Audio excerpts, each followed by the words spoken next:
So we're going to talk a little bit about your Google account and what you can do with it and how to access it. So the easiest way to get to your Google account is from the Holman website. So if I start from the Holman website, this right here is my little Google icon.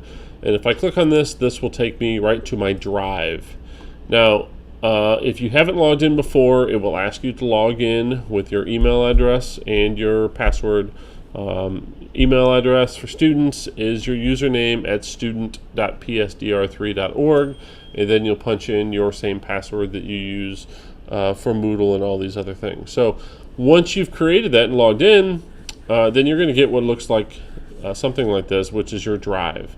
Now, at the top of your Drive, it starts off with what's called Quick Access. These are things that you have done recently or worked on recently, so those things will show up at the top. Then you'll also see your folders and then any documents that you have that you've created down below.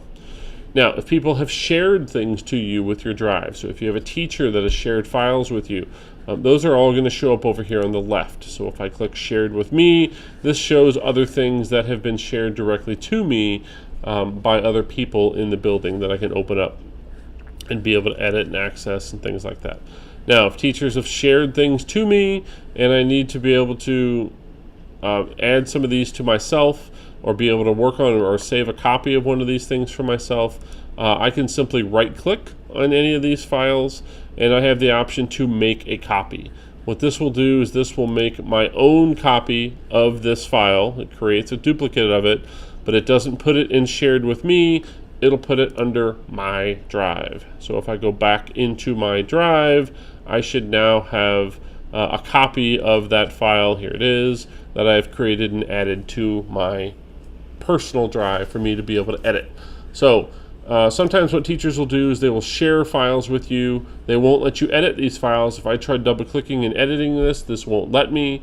But if I make a copy of it by right-clicking and choosing Make a Copy, now it makes a duplicate of it back in my Drive, and that one I will be able to open up and make changes to.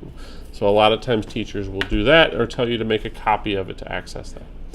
Now, a few other things I can do in Drive is this is where I have access to all of my Google docs and sheets and slides. So if I wanted to create a new document and collaborate and share with other people, I can create a new doc or a new sheet or a new slideshow and just generate these. And as soon as I create it, it opens it up, allows me to enter in all the information I want, and then I have fun share things that I can share this with other people if I want to be able to do that.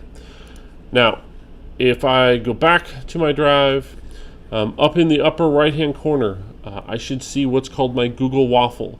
I should also see what's called my avatar, my little circle here in the corner. You always want to make sure that when you're dealing with Google that you are logged into your psdr3.org account. If you have a personal Google account, a lot of times Google will remember previous accounts as you are going to it. So if I go to Google and all of a sudden I don't see what I need to see, or if I don't have permission to open things, click on this little icon and make sure you're logged into your psdr3.org account. If not, click Add Account. This will ask you to choose which account you want, and then you can go back into your school account, which should give you access to those things. So I like to change the icons on these. If I click on it and hit change, I like to change the picture and make it something that is obvious to me. So if I simply glance up there, I can see based on the picture that, yep, this is my school account, and so on. Now, next to that, I have what's called my Google Waffle.